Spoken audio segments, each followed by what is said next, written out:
Hi friends, kitchen queen ಚಾನೆಲ್ಗೆ ಸ್ವಾಗತ. ಇವತ್ತು ನಾನು ನಿಮಗೆ ಕಡಲೆಕಾಳು ಮಸಾಲ ಗ್ರೇವಿ ಹೇಗೆ ಮಾಡೋದು ಅಂತ ಹೇಳಿಕೊಡ್ತಾ ಇದ್ದೀನಿ. ಕಡಲೆಕಾಳಿನಲ್ಲಿ ಸಾಕಷ್ಟು ಪ್ರೋಟೀನ್ ಅಂಶ ಇರುವುದರಿಂದ ಈ ಪಲ್ಯ ತುಂಬಾ ಹೆಲ್ದಿಯಾಗಿಯೂ ಇರುತ್ತದೆ, ತುಂಬಾ ಟೇಸ್ಟಿಯಾಗಿಯೂ ಇರುತ್ತದೆ.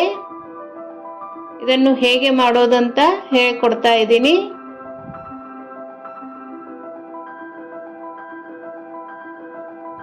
ಇಲ್ಲಿ ನಾನು 150 ಗ್ರಾಂನಷ್ಟು ಕಡಲೆಕಾಳನ್ನು ರಾತ್ರಿನೇ ನೆನೆ ಇಟ್ಟಿದ್ದೇನೆ. ಇದಕ್ಕೆ 8 ರಿಂದ 10 ಗಂಟೆ ಕಡಲೆಕಾಳನ್ನು ನೆನೆಸಿಕೊಳ್ಳಬೇಕು. ಈಗ ಈ ಕಡಲೆಕಾಳನ್ನು ಕುಕ್ಕರ್ ಮಾಡಿಕೊಳ್ಳೋಣ. ಒಂದು ಕುಕ್ಕರ್ಗೆ ಕಡಲೆಕಾಳು ಹಾಕಿ ಅದಕ್ಕೆ 2 ರಿಂದ 3 ಗ್ಲಾಸ್ನಷ್ಟು ನೀರು ಹಾಕಿ ಸ್ವಲ್ಪ ರುಚಿಗೆ ತಕ್ಕಷ್ಟು ಉಪ್ಪನ್ನು ಹಾಕಿ 4 ರಿಂದ 5 ವಿಷಲ್ ಕುಕ್ಕರ್ ಮಾಡಿಕೊಳ್ಳಬೇಕು.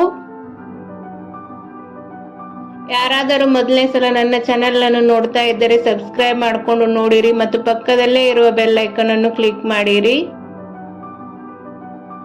ಈಗ ಇದಕ್ಕೆ ಮಸಾಲೆಯನ್ನು ರೆಡಿ ಮಾಡಿಕೊಳ್ಳೋಣ. 2 ರಿಂದ 3 ಹಸಿಮೆಣಸಿನಕಾಯಿ ಮತ್ತು ಸ್ವಲ್ಪ ಶುಂಠಿ, ಸ್ವಲ್ಪ ಬೆಳ್ಳುಳ್ಳಿಯನ್ನು ಹಾಕಿಕೊಂಡಿದ್ದೇನೆ.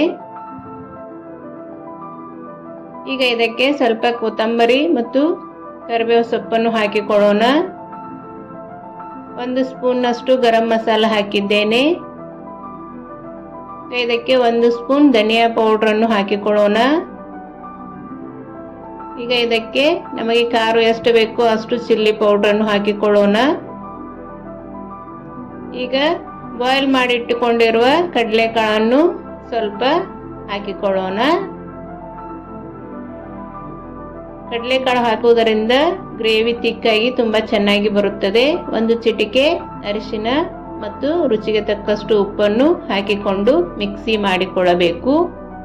ಈಗ ಗ್ಯಾಸ್ ಮೇಲೆ ಒಂದು ಕಡಾಯಿಯನ್ನು ಇಟ್ಟು ಅದಕ್ಕೆ 3 ರಿಂದ 4 ಸ್ಪೂನ್ ಅಷ್ಟು ಆಯಿಲ್ ಹಾಕಿಕೊಳ್ಳಬೇಕು.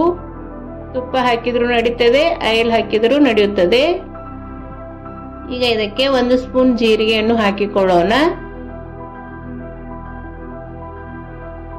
ಇದಕ್ಕೆ ಸಣ್ಣಗೆ ಕಟ್ ಮಾಡಿಟ್ಟುಕೊಂಡಿರುವ 2 ಈರುಳ್ಳಿಯನ್ನು ಹಾಕಿಕೊಳ್ಳೋಣ.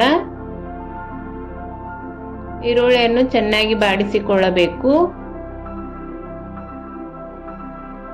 ಸ್ವಲ್ಪ ಕರಿಬೇವು ಸೊಪ್ಪನ್ನು ಹಾಕಿಕೊಳ್ಳೋಣ. ಈಗ ಇದಕ್ಕೆ 1 ಚಿಟಿಕೆ ಹಿಂಗನ್ನು ಹಾಕಿಕೊಳ್ಳೋಣ. ಹಿಂಗ್ ಹಾಕೋದರಿಂದ ಟೇಸ್ಟ್ ತುಂಬಾ ಚೆನ್ನಾಗಿ ಬರುತ್ತದೆ.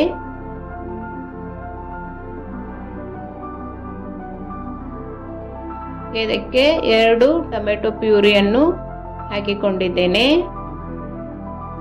ಹಾಕಿ ಚೆನ್ನಾಗಿ ಮಿಕ್ಸ್ ಮಾಡಿಕೊಳ್ಳಬೇಕು.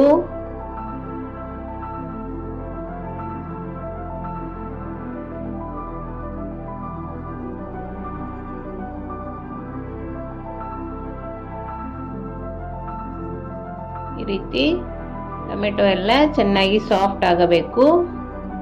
ಈಗ ಇದಕ್ಕೆ ಮಿಕ್ಸಿ ಮಾಡಿಟ್ಟುಕೊಂಡಿರುವ ಮಸಾಲವನ್ನು ಹಾಕಿಕೊಳ್ಳೋಣ.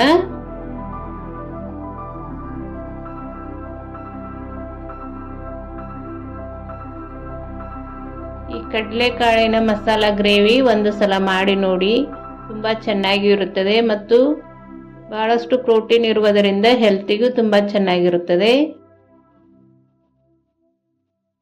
ಇದು ಈ ರೀತಿ ಚೆನ್ನಾಗಿ ಬಾಯ್ಲ್ ಆಗಬೇಕು. ಆಯಿಲ್ ಎಲ್ಲ ಮೇಲ್ಗಡೆ ಬರಬೇಕು.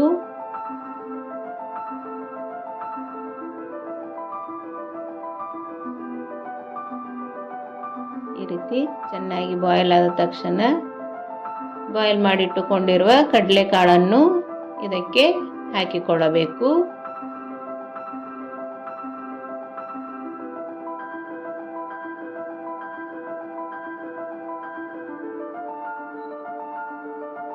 ನನ್ನ ಚಾನೆಲ್ನಲ್ಲಿ ಅನೇಕ ರೀತಿಯ ಈವ್ನಿಂಗ್ ಸ್ನ್ಯಾಕ್ಸ್ಗಳು ಮತ್ತು ಫೆಸ್ಟಿವಲ್ ರೆಸಿಪಿಗಳು ಇವೆ. ಒಂದು ಸಲ ಚಾನೆಲ್ ಚೆಕ್ ಮಾಡಿ.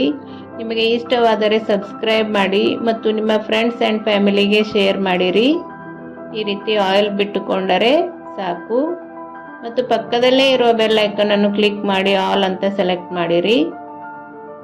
ಈ ಕಡಲೆಕಾಳು ಮಸಾಲ ಗ್ರೇವಿ ಒಂದು ಸಲ ಮಾಡಿ ನೋಡಿ, ಹೇಗೆ ಬಂತು ಅಂತ ನನಗೆ ಕಮೆಂಟ್ ಮಾಡಿರಿ. ಇಷ್ಟು ತಿಕ್ಕಾದರೆ ಸಾಕು. ಈಗ ಇದಕ್ಕೆ ಸಣ್ಣಗೆ ಕಟ್ ಮಾಡಿ ಇಟ್ಟುಕೊಂಡಿರುವ ಕೊತ್ತಂಬರಿ ಸೊಪ್ಪನ್ನು ಹಾಕಿಕೊಳ್ಳೋಣ. ಇದು ಚಪಾತಿ, ರೋಟಿ ಮತ್ತು ಪೂರಿಗೆ ತುಂಬ ಚೆನ್ನಾಗಿರುತ್ತದೆ. ಈಗ ಕಡಲೆಕಾಳು ಮಸಾಲ ಗ್ರೇವಿ ರೆಡಿ ಆಯಿತು.